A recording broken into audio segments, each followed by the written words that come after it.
The storm was not gentle that night. It came like a memory too heavy to bear, the kind that presses down until every sound, every flicker of light is swallowed by the weight of rain. Street lamps struggled against it, their glow fractured into 1,000 trembling shards across the slick asphalt.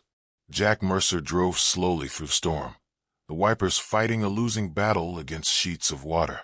In the back seat, his 7-year-old son Caleb slept with his head tipped against the window, breath fogging the glass in small clouds.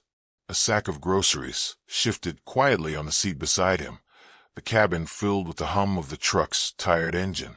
Jack's shoulders ached from the week's labor, but his eyes remained sharp, ever watchful. That was when he saw it. A stroller overturned in the gutter, one wheel still spinning. A woman kneeling in the downpour, her arms wrapped around a small bundle. And circling her, 5 men, shadows with faces blurred by rain, their postures heavy with menace. Jack's hand tightened on the wheel. For a moment, the truck idled there, headlights carving through the storm. He felt the old instinct stir, the same one that once kept him alive in places far from here. Caleb stirred in the back seat, murmuring in his sleep. Jack's decision was already made. He stepped out into the storm. The rain hit like cold needles, soaking through his jacket in seconds. He walked steadily toward them, his voice low but carrying. "That's enough."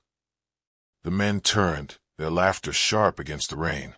One stepped forward, rope dangling from his hand, the kind of swagger that belonged to someone who had never been told no. Jack said nothing more. He didn't posture. He simply kept moving until he stood between the woman and the men. The fight was not elegant. It was mud and fists, rain stinging his eyes, his body moving out of habit more than thought. One man lunged, another swung wild. Jack blocked, countered, felt the ache ripple through ribs already worn from years of hard work.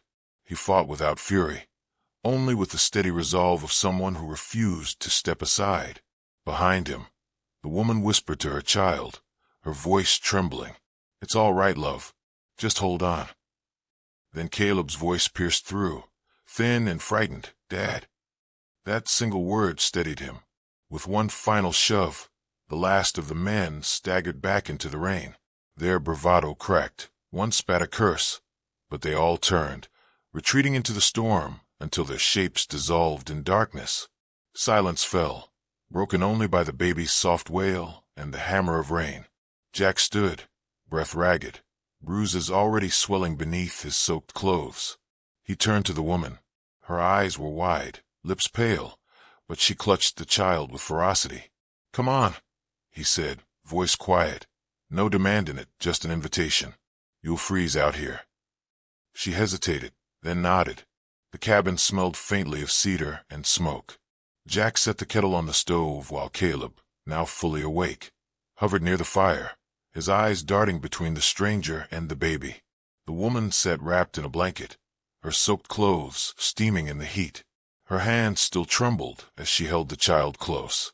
Jack placed a mug of tea before her. "It'll help." She murmured thanks, voice raw. The baby shifted, tiny fists pressing against her chest. Caleb, braver now, inched forward, curiosity winning over fear. "What's his name?" The woman's gaze lingered on the fire before she answered. "Daniel." The word caught in her throat, like it carried more than letters. Caleb smiled shyly. "I like it." He set his toy Jeep on the rug, rolling it toward the baby as if offering tribute. The smallest laugh bubbled from the child, and for the first time that night, the woman's lips curved into something like hope. Later, when the house had quieted, Jack found her standing by the shelves. She traced her fingers over the wooden toys lined there, small horses, trucks, carved with a craftsman's patience. "You made these?" she asked softly. Jack nodded. "Keeps my hands busy." She watched him for a long moment. "You didn't ask who those men were, or why they wanted me." He met her gaze, steady. "Didn't need to. You and your baby were in danger. That was enough." Something in her face broke then, not weakness, but crack in the armor she'd worn so long. She pressed the baby closer, as if grounding herself. "I'm Elena," she whispered finally. Jack only nodded. The night deepened. Rain softened to a whisper against the windows. Elena stirred awake to the sound of gentle rocking. She turned to see Jack by the fire, Caleb asleep on the couch, and in his arms, her baby. Jack's eyes were half closed, humming low under his breath, as though some old instinct had reached out before thought could stop it. Elena watched silently, her throat tightening. He held the child not like a burden, but like memory.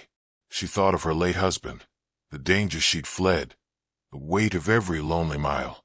And here, in a stranger's cabin, her son slept safe. Morning came quiet.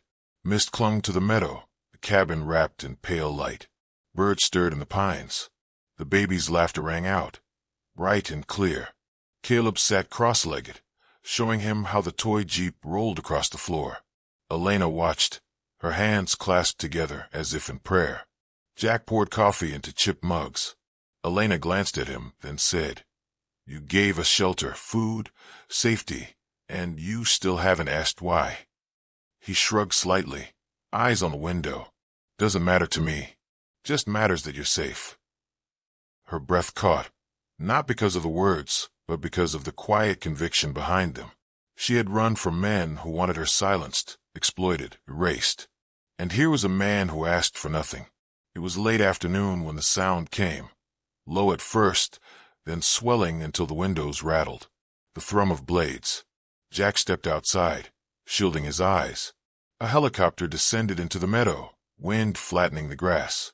Soldiers stepped out, their uniforms dark, purposeful. Elena froze in the doorway, fear flashing across her face. One woman broke rank, a tall figure in officer's uniform, her eyes sharp with recognition. Elena. Elena's breath stilled. Sophia. Jack glanced between them, protective instinct rising. The officer approached slowly, lowering her voice.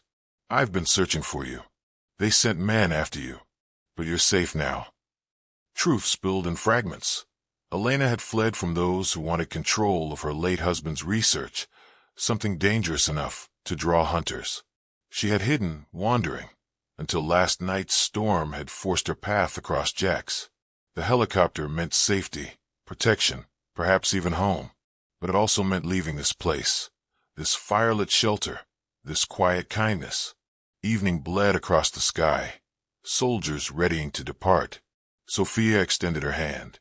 "Come back with us. I can keep you safe."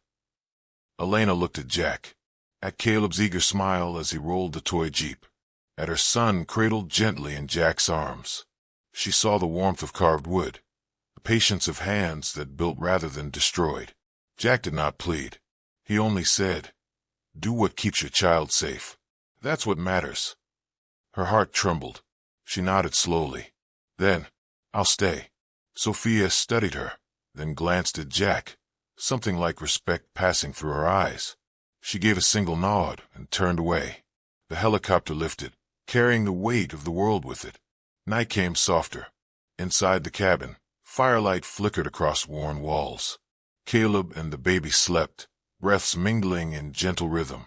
Elena sat close to the hearth, her eyes on the flames. "I don't remember the last time I felt safe," she murmured. Jack's gaze lingered on the children, then returned to her. "Maybe we both get a second chance." Their hands brushed across the space between them, tentative, fragile, but real.